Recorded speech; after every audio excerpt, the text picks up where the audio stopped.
design industriel en 2014, c'est de nombreuses pratiques, de plus en plus tournées vers l'interactif, parce que les produits industriels d'hier ne sont pas les produits industriels d'aujourd'hui, notamment parce qu'ils intègrent des nouvelles données, les profils digitaux, des nouvelles contraintes, la mondialisation, la mise à jour en temps réel. Et donc ces produits industriels d'aujourd'hui sont conçus peut-être un petit peu moins par les designers, comme on l'entendait à une certaine époque, que par un collectif fait de designers, fait d'ingénieurs, fait d'analystes des données, fait de digital stratégistes, on va dire. Et ça permet justement à ces nouveaux produits industriels d'avoir une résonance et, on va dire, des interactions beaucoup plus riches que les produits de l'époque précédente.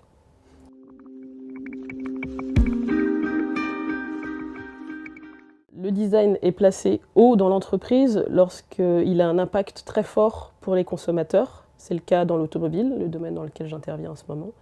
C'est le cas dans le sport. Le design chez Decathlon a un aura assez particulier.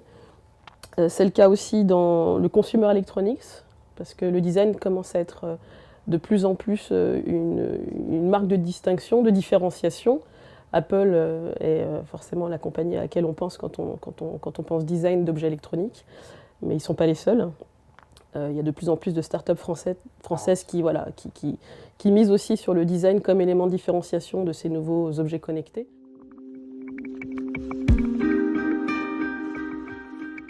Il a plusieurs rôles dans l'entreprise. Je pense qu'un de ses rôles assez connu aujourd'hui, c'est ce côté un peu disruptif. Donc il a ce rôle un peu d'agitateur des pratiques existantes pour justement aller chercher peut-être des nouveaux process, des nouvelles méthodes, des nouveaux matériaux, des nouveaux langages pour créer un dialogue homme-machine plus intelligent. Il a le rôle aussi de médiateur parce que dans la mesure où il intervient dans différents champs et où il interagit avec différents métiers, il est quelque part là pour faire le lien et pour fédérer les équipes autour d'un projet.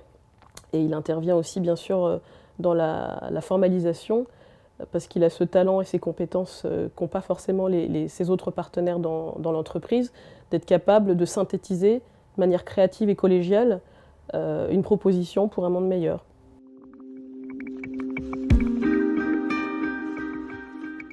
Quand je dis qu'on produit des visions systémiques d'innovation, c'est que dès lors que ces innovations sont organisées en système, dans un système roulant comme un véhicule par exemple, et qu'elles s'adressent à des attentes utilisateurs, à des territoires particuliers, à des contextes d'usage particuliers, on est capable, nous, designers, de produire cette vision sous des formes diverses et variées. Ça peut être, comme je le disais, des concept cars, mais technologiques, robustes, qui roulent, qui témoignent, on va dire, de cette nouvelle organisation systémique. Mais ça peut être aussi des vidéos un peu plus aspirationnelles, un peu plus prospectives, qui vont permettre de voir ou de sentir ou de commencer à toucher ce que pourraient être les enjeux de la nouvelle mobilité de demain.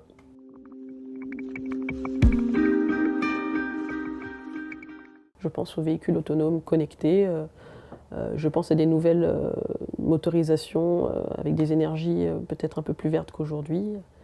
Toutes ces choses-là, on peut, nous, designers, les prototyper de manière réelle ou virtuelle. Chez PSA, par exemple, il y a un centre de réalité virtuelle qui nous permet d'aller modéliser des choses qui n'existent pas encore.